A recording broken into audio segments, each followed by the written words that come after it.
Olá, bom dia, tudo bem? Que bom poder estar aqui mais uma semana para falar de coisas boas. Hoje quero compartilhar com vocês sobre a temática em meio à desesperança.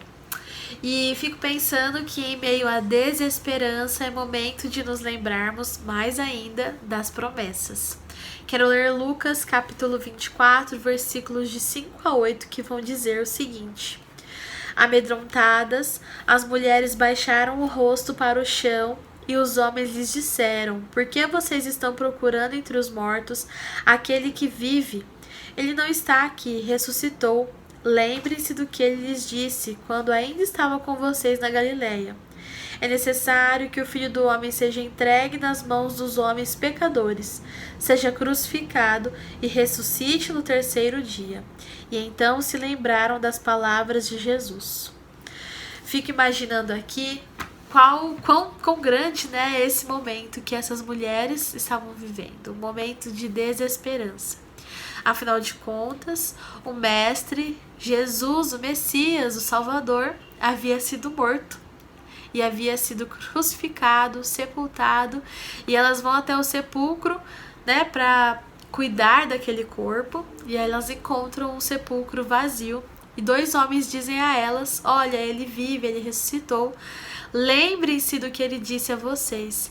E então elas se lembram das palavras de Jesus, que disse que no terceiro dia ele ressuscitaria.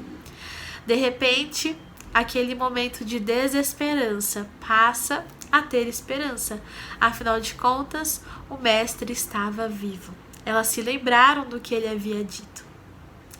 Fico pensando então que nos nossos momentos de desesperança é momento de nos lembrarmos mais ainda das promessas, daquilo que Deus nos diz, seja no nosso momento de intimidade com Ele, seja através das palavras, da palavra de Deus. Me lembrei também de Lamentações, capítulo 3, versículo de 21 a 24, onde Jeremias vai dizer: Todavia lembro-me também do que pode me dar esperança. Graças ao grande amor do Senhor é que não somos consumidos, pois as suas misericórdias são inesgotáveis. Renovam-se a cada manhã. Grande é a sua fidelidade.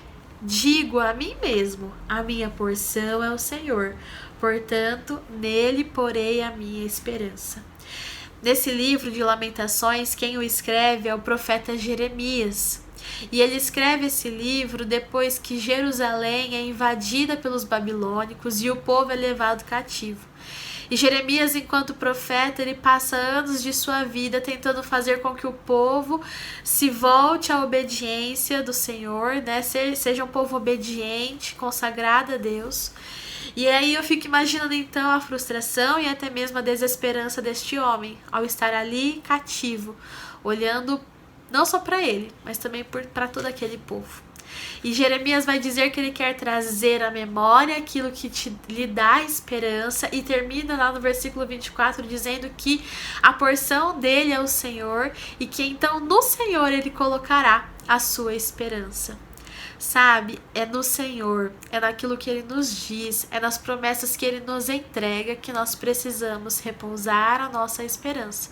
Sobretudo em momentos em que tudo nos diz ao contrário, em que a desesperança tenta se instalar.